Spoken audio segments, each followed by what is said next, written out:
আসসালামু আলাইকুম কলিজার ভাই বোনেরা। আমি আজকে এই ভিডিওতে একটি সতর্কতামূলক একটা পোস্ট শেয়ার করতে যাচ্ছি ইনশাল্লাহ। সম্প্রতি বাংলাদেশ প্রবাসী কল্যাণ মন্ত্রণালয় একটি বিজ্ঞপ্তি জারি করেছে। সেখানে বলা হয়েছে প্রবাসীদের 5টি দেশে যাওয়ার জন্য বা নিষেধাজ্ঞা দেওয়া হয়েছে। বিশেষ করে এটা প্রবাসীদের উপকারের জন্যই, কারণ সেখানে যে 5টি দেশগুলো, তার মধ্যে 5টি দেশ হলো থাইল্যান্ড, ভিয়েতনাম, লাওস, মায়ানমার এবং কম্বোডিয়া। এই দেশগুলো এই কারণে নিষেধাজ্ঞা দেওয়া হয়েছে, এটা প্রবাসী মন্ত্রণালয়ের পক্ষ থেকে বলা হয়েছে সতর্কতামূলকভাবে।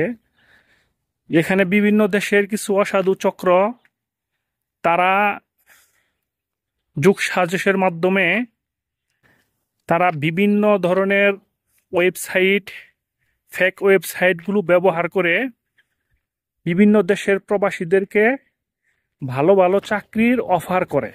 তার মধ্যে কিছু চাকরি হলো যেমন কম্পিউটার অপারেটর, প্রিন্টিং, তারপরে কল সেন্টার। এগুলো বড় বড় ধরনের কিছু চাকরির প্রলোভন দেখিয়ে, ভালো বেতনের প্রলোভন দেখিয়ে তারা অনলাইনের মাধ্যমে গুজব ছড়িয়ে তাদেরকে লোভ দেখিয়ে, তাদেরকে আবেগ দেখিয়ে তাদেরকে আকর্ষণ করে। আকর্ষণের এক পর্যায়ে তারা তাদের সাথে যোগাযোগের মাধ্যমে, অনলাইন মাধ্যমে কিছু পেমেন্ট করতে বলে, কিন্তু মূলত তারা পুরাটাই একটা প্রতারক চক্র।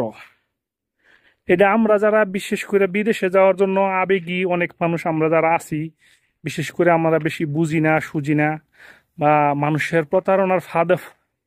যারা প্রতারণার ফাঁদ পাতে, তারা কিন্তু মিথ্যাটাকে সঠিক বলে প্রচার করার আপ্রাণ চেষ্টা চালিয়ে যায়। কিন্তু আমরা অনেকেই না বুঝে সেটাকে আবার বিশ্বাস করে ফেলি। অনেক সময় আমরা অনেকেই করি। তো সেই সূত্র ধরে বলতেছি, ভাই ও বোনেরা, কলিজার প্রবাসী ভাই ও বোনেরা, এরকম কোনো অফার যদি পান, আপনারা সত্য যাচাই বাছাই করে তারপরে এগুবেন। আর যদি দেখেন যে আপনার বেশিরভাগ সন্দেহ বা বেশি আপনি একটা সমস্যায় পড়ছেন, তো অবশ্যই প্রবাসী কল্যাণ মন্ত্রণালয়ের সাথে যোগাযোগ করে তাদের সাথে একটা বুঝ পরামর্শ মোতাবেক তারপরে এগুবেন।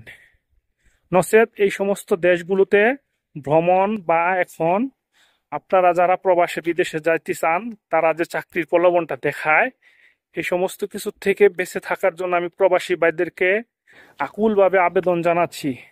কেননা আমার প্রবাসী ভাইদের যদি ক্ষতি হয়, তাদের কাছে যদি 2, 4, 5 লাখ টাকার ক্ষতি হয়ে যায়, আমার প্রবাসী ভাইদের ক্ষতি হবে। সেখানে আমি চাই না কোনো প্রবাসী ভাই ক্ষতিগ্রস্ত হোক, আমার দেশের টাকা মানুষে নেক, বা আমার প্রবাসী ভাইয়েরা ক্ষতি হয়ে পথে বসে যাক, আমি কোনো চাই না। এই প্রবাসী ভাইদেরকে আমি এই মেসেজটা দিলাম, আপনারা একটু সতর্ক হবেন ইনশাআল্লাহ।